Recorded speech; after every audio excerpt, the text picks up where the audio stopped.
tendo chegado a Petrogrado só no dia 3 de abril à noite. É natural que apenas em meu nome e com as reservas devidas à minha insuficiente preparação tenha podido apresentar na Assembleia de 4 de abril um relatório sobre as tarefas do proletariado revolucionário.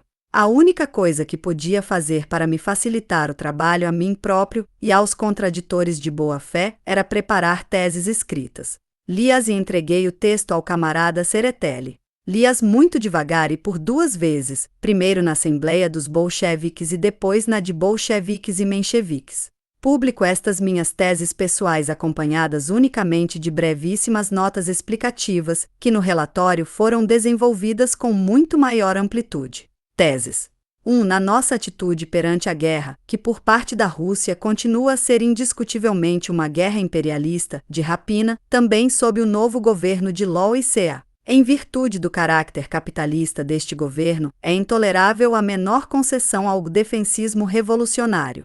O proletariado consciente só pode dar o seu assentimento a uma guerra revolucionária que justifique verdadeiramente o defensismo revolucionário nas seguintes condições. A. Passagem do poder para as mãos do proletariado e dos sectores pobres do campesinato que a ele aderem. B. Renúncia de facto, e não em palavras, a todas as anexações.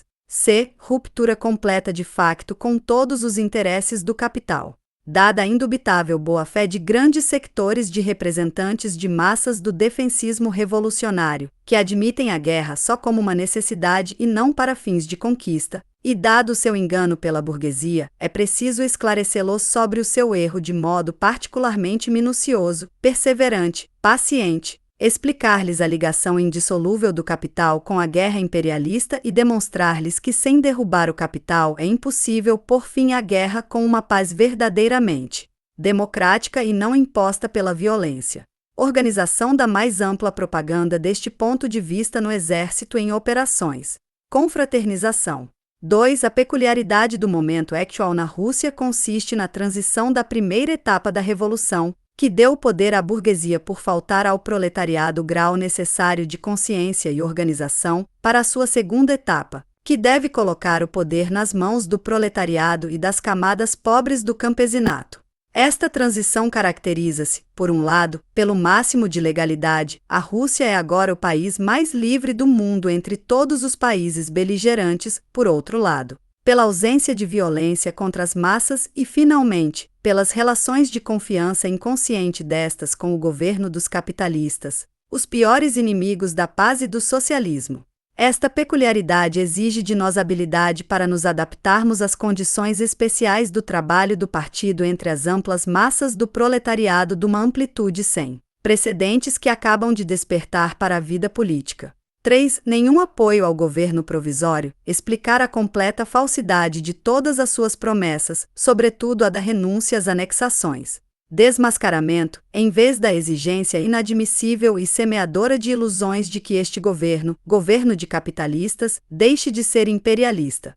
4. Reconhecer o facto de que, na maior parte dos sovietes de deputados operários, o nosso partido está em minoria e, de momento, numa minoria reduzida, diante do bloco de todos os elementos oportunistas pequeno-burgueses, sujeitos à influência da burguesia e que levam a sua influência para o seio do proletariado. Desde os socialistas populares N14 e os socialistas revolucionários N15 até ao N16, Tchekeidze, Seretelli, etc., Steklov, etc.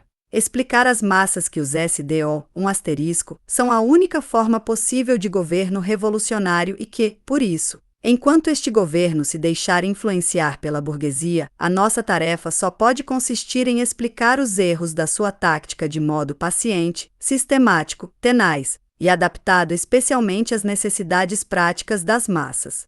Enquanto estivermos em minoria, desenvolveremos um trabalho de crítica e esclarecimento dos erros, defendendo ao mesmo tempo a necessidade de que todo o poder de Estado passe para os sovietes de deputados operários, a fim de que, sobre a base da experiência, as massas se libertem dos seus erros.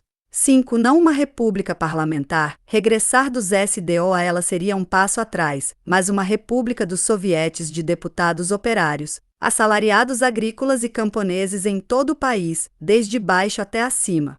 Supressão da polícia, do exército e do funcionalismo. 2 asterisco. A remuneração de todos os funcionários, todos eles elegíveis e exoneráveis em qualquer momento, não deverá exceder o salário médio de um bom operário. 6. No programa agrário, transferir o centro de gravidade para os sovietes de deputados assalariados agrícolas. Confiscação de todas as terras dos latifundiários.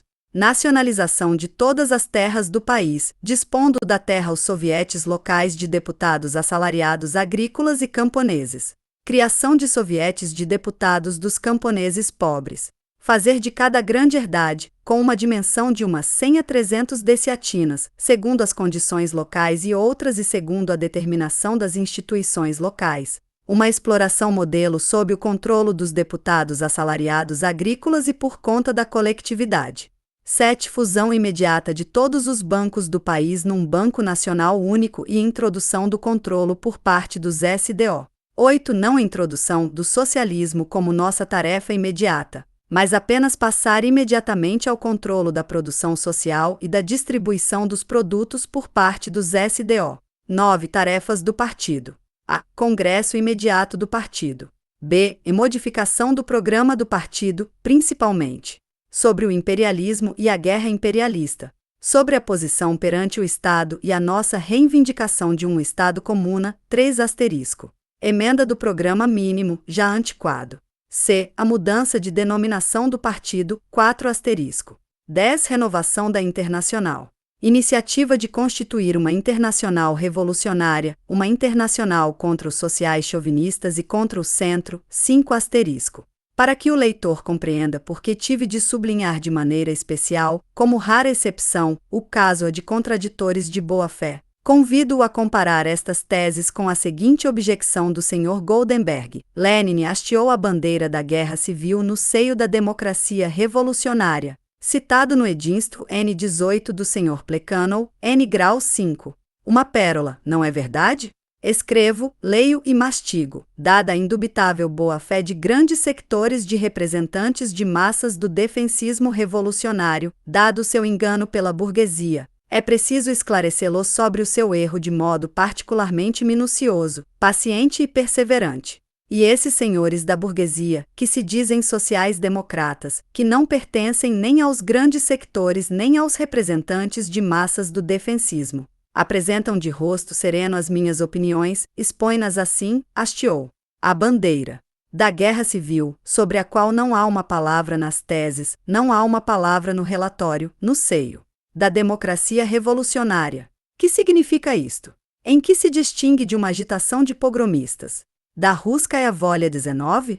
Escrevo, leio e mastigo. Os sovietes de são a única forma possível de governo revolucionário e, por isso, a nossa tarefa só pode consistir em explicar os erros da sua tática de modo paciente, sistemático, tenaz e adaptado especialmente às necessidades práticas das massas.